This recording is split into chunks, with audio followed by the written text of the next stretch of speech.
Чаму Лукашенко прабуе даказаць, што ўся Беларусь за яго, часта гаворыць пра вайну і агулам паводзіць сябе нервова. Пра гэта сёння ў праграме «Пра свет». З вами Сергей Пелеса. Вітаю вас на Белсаце.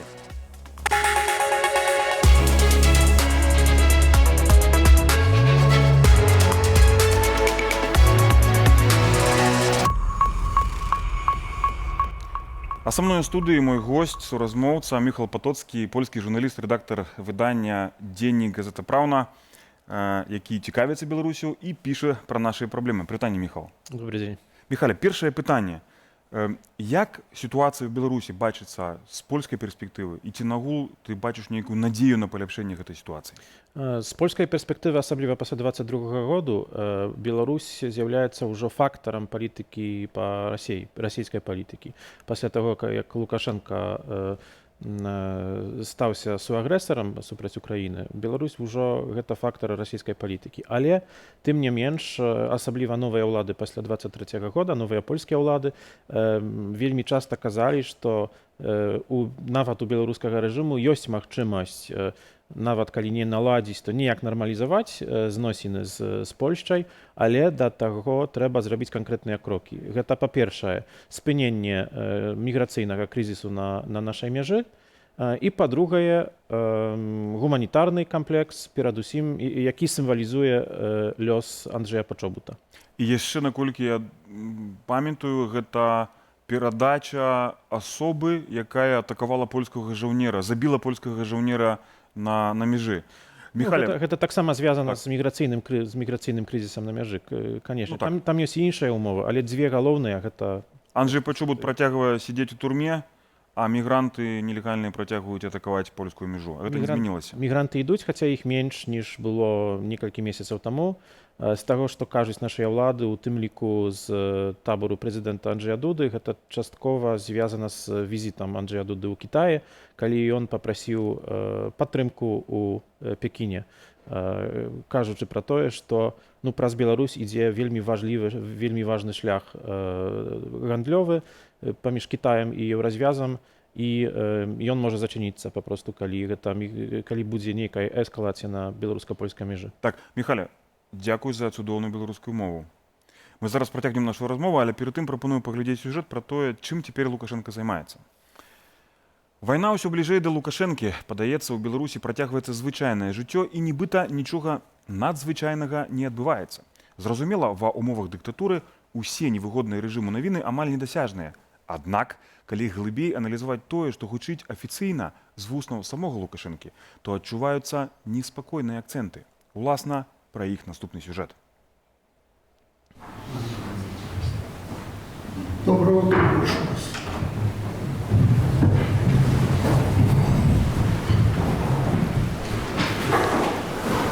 Першае паседжанне прэзідыуму гэтак званага ўсебеларускага народнага сходу, штучнага органу Лукашэнкі. Як кіраўнік сходу, Лукашенко вызначае галоўную тэму. Мы все должны понимать, что Всебелорусское народное собрание никому не должно мешать работать. Всебелорусское народное собрание не должно давлеть над другими органами власти. У нас вообще-то президиум, Роман Александрович. Это вам для начала замечания. Вы меня поняли? Нібы між радкоў гучыць тэма вайны, але так, як бы жарт. У нас заместитель, парень боевой такой, он может на ровном месте Третью мировую войну развязать. Ну, я шучу, Александр Николаевич, вы не развяжете ее. У працяг нібы не хапае, яе развяжу я. Гэта, конечно, наўрад ці, а вось далучыцца цалкам сабе верагодна. Не дай бог, война там или угроза войны, это уже тут председатель и президент определятся. Собираем ВНС, вносим это предложение, рассматриваем и переводим страну на военные рельсы, если завтра война. Если вдруг, я беру крайний этот пример, не дай бог. Адкрыта пра пагрозу вайны ў Беларусі не кажуць, хіба што ў кантэксце нібы жадання краінамі захаду эскалацыі. Тым часам у беларускай ваеннай галіне прэзентуюць навінкі. Вось такі дрон ЧКНВ цяпер на ўзбраенні гэтак званых узброеных сілаў Лукашэнкі. У наступным годзе іх мусяць атрымаць усе войскі рэжыму і нават будуць створаныя асобныя падраздзяленні пад іх выкарыстоўванне. Тым часам толькі за мінулы тыдзень 32 расійскіх БПЛА наведалі беларускую паветраную прастору. Калі раней гэта былі дробныя выпадкі, то цяпер шахеды залятаюць у Беларусь штоноч. только что был взрыв какой-то. Шахеды, расійскі вайсковы кантынгент у Беларусі, усё гэта наступствы так званай саюзнай дзяржавы. Основная причина, чому Білорусь не ув'язується ще глибей своїм військом у війну, це, власне, настрой білоруського громадства, сирот, якого по всіх опитанках ясно, що війна не популярна, удел ее Беларуси тем больше не популярны. Причем на любым боку. Это не питание тут моральное, на боку Украины Беларусь так само не хотела подельничать. И, відповідно, любой політик, який буде закликати до вступлення у війну, ён будзе рабіць тое, чого супер не хоча фактично амаль усё грамадства. Што гэты перадвыбарчы перыяд так можа там на расійскую аўдыторыю Лукашенко можа нешта казаць пра падтрымку вайне, а на беларускую аўдыторыю наадварот будуць усяляк падкрэсліваць мір, стабільнасць, спакой. Менавіта гэтае Лукашенко і транслюе днямі на чарговай прыніжальнай па статусе сустрэчы з чарговым расійскім губернатарам. Ён казаў гэта адкрытым тэкстам. Знайте, что мы всегда, ваши люди, готовы подставить плечо даже в ущерб кому-то и даже в ущерб собственным интересам, если это будет надо. Я думаю, так и будем действовать. Насупраць губернатар Смаленску сітуацыю кантралюе расійскі амбасадар у Беларусі Барыс Грызлоў. Лукашенко уся гэтая сітуацыя па ўсім, відаць, падабаецца не моцна, хоць і кажа, што сустракаюцца са смаленскім чыноўнікам яны ў 5-ты раз. Але хто тут усё яшчэ гаспадар, Лукашенко папросту мусіў нагадаць. Мы как-то с Владимиром Владимировичем, президентом России, обсуждали вопросы нашего развития России и Беларуси. Ну, я так в шутку сказал, не забывай, что смоленские то земли, часть там и других, это белорусские земли. Пры гэтым далёка ў сваіх жартах Лукашенко ўсё ж такі не заходзіць, бо хоць якая эканамічная стабільнасць цяпер куды больш істотная. Мы абсолютно одинаковые, у нас общая история, у нас общее настоящее. Я абсолютно убежден, что и будущее у нас должно быть общее. Але ў ліслівасці межаў мінскі дыктатар увогуле не бачыць ніякіх. Фактычна просіць прабачэння за незалежнасць Беларусі у шараговага расійскага чыноўніка. Это наше отечество. Этим все сказано. Но так случилось, как я говорю, не по нашей вине, у нас два государства. Эканамічныя адносіны Беларусі са Смаленскам звычайныя. Мяса, малочка, тралейбусы, грузавік і МАЗ. На адкрыцці для апошніх сервіснага цэнтру Лукашенко настойвае асабіста. Маўляў, штось доўга нічога не робіцца ў гэтым кірунку. Я не вижу проблем. Александр Михайлович, я не вижу проблем. Что за проблемы? Там уже площадочка есть и все. Ну, площадочка, она уже есть у вас долго. Але раптам з'яўляецца яшчэ адзін накірунак. Беларусь для Смаленску гатовая вырабляць станкі. Навошта Расіі гэтак спатрэбіліся беларускія станкі? Імпартазамяшчэнне, ваенная прамысловасць у краіны-агрэсарцы цяпер працуе на поўную магутнасць. Беларусію ў гэтым дапамагае. Вось такі ўдзел у вайне Лукашенко задавальняе. У тым, што Расія пачала вайну супраць Украіны паўнамасштабную, Лукашенко ў першую чаргу бачыць нават не выклік бяспекі і нейкія ўж тым больш маральныя пытанні, а бачыць магчымасць падзарабіць грошы. І, адпаведна, усімі сіламі убудоўваецца ў расійскую вайсковую эканоміку.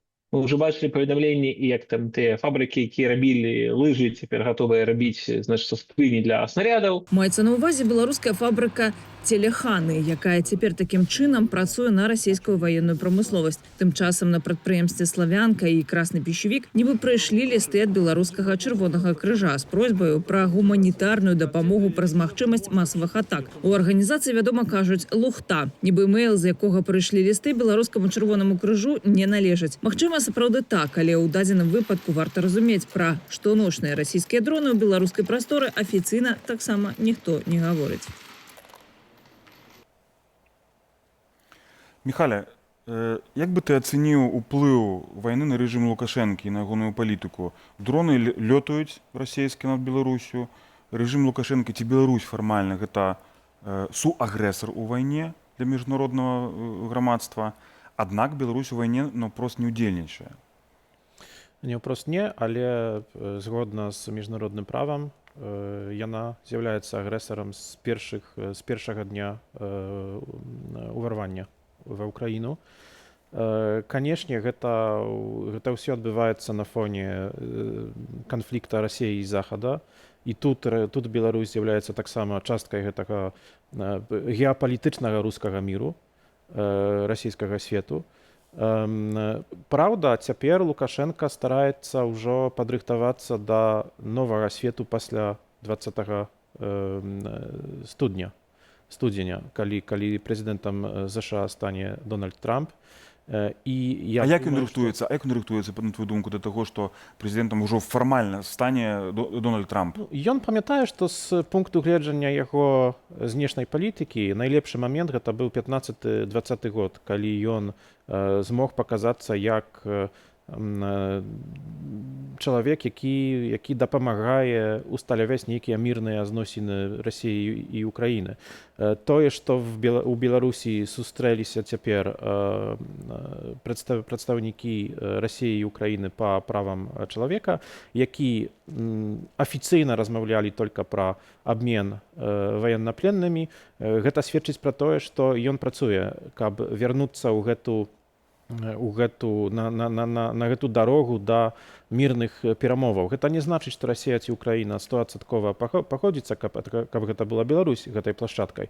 Але тым не менш Лукашэнку вельмі б хацелася вярнуцца. Ён памятае, для яго гэты трыумф, калі да Менску прыехала гаспажа Меркель, калі прыехаў прэзідэнт Оланд, гэта быў яго пік магчымасці ў знешняй палітыцы, які ён потым таксама выкарыстоўваў у зносінах сваіх з Пуцінам і з Расійскай Федэрацыяй. І калі ён кажа сёння пра тое, што трэба дамаўляцца, што Беларусь гатова дапамагчы, ён пра гэта думае. І яшчэ адна рэч, я думаю, што тое, што гэты тэрмін выбараў, прэзідэнцкіх выбараў так званых, які ён прызначыў на некалькі дзён пасля інаўгурацыі Трампа, гэта таксама не выпадкова. Ён хоча мець гэты цыкл пройдзены. Выбарчы цыкл пройдзены. Так, зразумела. Таксама падчас прэзідэнтуры, дакладней, падчас таго, як Лукашенко быў прэзідэнтам, прыязджаў Майк Помпео, дзяржаўны сакратар ЗША. Мы пра гэта, зрэшты, ўжо размаўлялі в нашай праграме. Недаўна, некалькі дзён назад, Лукашенко вызваліў чарговую групу палітычных вязняў. Ён працягвае вызваляць невялікімі групамі палітычных вязняў, па некалькі дзесяткаў чалавек, у той час, калі ў Беларусі больш за 1000 палітычных вязняў. На твою думку, як бы ты ацэніў гэту сітуацыю з рэпрэсіямі ў Беларусі, так? Як выглядае тэндэнцыя? Бо мы ведаем, што адначасова, калі выпускаюць адных палітвязняў, у той жа час іншых арыштоўваюць. І сістэмна нічога гэта не мяняе. Мы знаем, што калі ён выпускае 20 людзей, то наступнага дня ці тыжня будзе 25 новых зняволеных палітвязняў. Але гэта дазваляе яму паказаць у прапагандзе, што ён робіць нейкія крокі на сустрэчу з Захадам, што, маўляў, мы тут выпусцілі некалькі ўжо, не ведаю, сотню чалавек у суме, так? Гэта прапаганда. Тут сістэмных пераменаў я ў яе не веру. Магчыма, гэта таксама падрыхтоўка да выбараў, каб паказаць нейкую лібералізацыю абстаноўкі ў краіне. А яна ёсць? Ты бачыш гэту лібералізацыю? Не, яе ўвогуле няма, і гэта таксама паказвае тое, хто быў кандыдатам на кандыдата, і хто будзе кандыдатам на гэтых выбарах. Гэта паказвае таксама тое, што пасля былі цяпер і ператрусы, і затрыманні, масавыя затрыманні в нейкіх гарадах Беларусі. Тут сістэмна нічога не мяняецца. Так, Міхаля, ужо даволі даўно Лукашенко рэгулярна сустракаецца з расійскімі губернатарамі, так? Чаму ён нагул гэта робіць? Ён жа прыніжаецца перед імі. Ці ён мусіць з імі сустракацца? Яму гэта трэба, ён, па-першае, гэта традыцыйна ён сустракаўся, праводзіў вельмі актыўную унутрырасійскую палітыку, асабліва ў 90-х, калі яму хацелася перайсці на Крэмль. Ён тады сустракаўся з губернатарамі, у якіх была і ўлада, і ўплыў нашмат большы, ніж сёння, праўда. І калі мы кажам пра Смаленскую вобласць, напрыклад, там ёсць і эканамічныя зносіны паміж Беларусю і Смаленскай вобласцю. А значыць, гэта мае значэнне перадусім эканамічнае, ніж палітычнае. Але тым самым, хто знае, што будзе з Расіяй праз 3-5 гадоў і які ўплыў маюць тады будуць мець губернатары і, магчыма, канкрэтныя губернатары. Лепш будаваць такія зносіны цяпер і потым мець добрыя кантакты з наступным, не ведаю, прэм'ер-міністрам, дыктатарам Крамля ці нейкімі такімі людзьмі, ніж потым будаваць з самага нуля. Так. Михайле, Лукашенко недавно прысвяціў досыць шмат увагі падрыхтоўцы ўсебеларускага народнага сходу, так? Яшчэ нейкі час таму падавалася, што гэты ўсебеларускі сход, ён для таго, каб Лукашенко ў яго сышоў, быў такім беларускім аяталлой, так, верхоўным правадыром, а прэзідэнтам будзе іншая персона, але так не здарылася. Складаецца ўражанне, што Лукашенко падмануў і частку чыноўнікаў, і, магчыма, расійскае кіраўніцтва, і беларускі народ. Вось, то есть падмануў тым, што ён какетнічаў, што не пойдзе на выбары, а аднак ён ідзе, так? Як ты думаеш, навошта ён гуляецца ввогуле цяпер тады з гэтым усебеларускім народным сходам? Цяпер, калі відавочна, што ён яму як бы, ну, асабліва да нічога не патрэбны. Ці ты са мной не згодны? Так, ён яму кажа, каб не мяшацца да іншых органаў улады. Ну, Лукашенко абмануў, магчыма, і самага сябе. Акрамя ўлады у яго нічога няма. І я ніколі не верыў у тое, што ён зыдзе проста так, калі не будзе нейкага татальнага ціску з боку Расіі ці нейкіх іншых такіх вымушаных сітуацыяў, ён сам так папросту не сыдзе. Пакуль ён больш-менш здаровы, пакуль ну, гэта немагчыма, папросту ён ну, не такі чалавек, каб сышоў са ўлады сам па сябе. То для чаго яму тады гэты ўсебеларускі народны сход? Ёсць жа квазіпарламент, так? Ёсць урад. Да чаго яшчэ гэты трэці орган цяпер, калі ён, як бы, ну, это не будзе ягоная сінекура, это не будзе ягоная пенсія палітычная. Магчыма, для таго, каб калі што, то быў нейкі механізм перадачы ўлады, мірнай перадачы ўлады сыну ці нейкаму іншаму чыноўніку на умовах Лукашенка, а не на умовах нейкіх іншых сілаў, палітычных сілаў, ці то ў Беларусі, ці звонкавых. Так. Лукашенко вядзе досыць актыўную кампанію выбарчую на гэтых псевдовыбарах. Ён аб'ездзіў все рэгіянальныя дажынкі, для яго зарганізавалі флешмоб «Нада». Што некалькі дзён чыноўнікі справаздачацца пра тое, колькі сабралі подпісаў, ужо 1,5 мільёны подпісаў сабралі. Божа, у Беларусі крыху больш 7 мільёнаў выбарнікаў. Навошта гэта ўсё патрэбна? Каму яны што даказваюць вось гэтай гіперактыўнасцю? Здаецца, што яго перамога ў кішэні. Аўтарытарныя рэжымы можна падзяліць на дзве групы. Першая група – гэта тыя, якім не патрэбная ніякая актыўнасць людзей, каб усе там ціха сядзелі, а мы будзем тут уладай. А ёсць такія, якім вельмі патрэбная падтрымка масаў. Гэта сталінскі рэжым быў такі, рэжым Гітлера быў такі, рэжым Паўночнай Карэі такі, масавыя. Значыць, калі ты не падтрымліваеш актыўна, ты ўжо падазраны, ты ўжо можаш стаць ворагам. І таму, калі ёсць кампанія, асабліва цяпер патрэбная карцінка, што масава беларусы падтрымліваюць Лукашэнку, гэта патрэбна для таго, каб зрабіць нейкую контру да карцінкі з 20-го года, да гэтых масавых пратэстаў 20-го года. І гэта робіцца для таго, акрамя таго, я думаю, што Лукашенко сам па сабе любіць папросту паехаць кудысьці там на дажынкі ці гэта відавочна. Гэта можна паглядзець, як он выглядае на всякіх такіх народных Ён у сваёй стыхіі, як бы, так? Он у сваёй этой селекцыі. Так. Ён калі казаць, ён пра сябе любіў казаць, што ён народны кандыдат калісьці, у гэтым узкім аспекце так, таму што ён гэта любіць. Так, у нас яшчэ застаецца некалькі хвілін, я прапаную яшчэ некалькі пытанняў абмеркаваць. На твою думку, ці мэтай Лукашэнкі з'яўляецца вяртанне яму хаця б часткі міжнароднага прызнання легітымнасці замежнай, так? Пасля 26 студзеня. Ён разлічвае на гэта ці не? Безумоўна. Але я б гэта не звязваў з выбарамі, так званымі выбарамі ў Беларусі, але ўсё ж такі з Трампам. І ўсё ж такі з магчымымі перамовамі паміж Расіяй і США, паміж Расіяй і Украінай за мадэрацыяй США ці Захаду. І тады ён рыхтуецца да таго, каб запрапанаваць Беларусь як нейкую плашчатку да чагосьці, платформу да чагосьці. Да чаго, пакуль, магчыма, ён сам не ведае, але для гэтага прызнання, хаця бы маўклівае прызнанне де-факта, яму бы спатрэбілася. Ці ён у гэта верыць? Я думаю, што верыць, таму што ён гэта праходзіў ужо неаднаразова. Праўда, і ўзровень рэпрэсіяў не быў ніколі такім, як пасля 20-го году, але тым не менш, ёсць такая сітуацыя на свеце, якая ёсць, і тут я думаю, што гэты аргумент, што з Лукашэнкам нельга сустракацца толькі таму, што ў яго рэпрэсіі ў краіне, ён можа не спрацаваць, калі будзе такая патрэба. Михаля, яшчэ трошки про беларуска-польскія дачыненні, бо прапанова з польскага боку, яна вельмі канкрэтная. Гэта спыненне, альбо прынамсі зменшэнне, да, выразнае, ну бо як это ацэніць? Зменшэнне міграцыйнага потоку, это раз, вызваленне Анджэя Пачобута, так? Пачобута. Зразумела, што Анджэй Пачобут не хоча пісаць просьбу аб памілаванні. Але Лукашенко і так мог бы яго вызваліць. Канешне.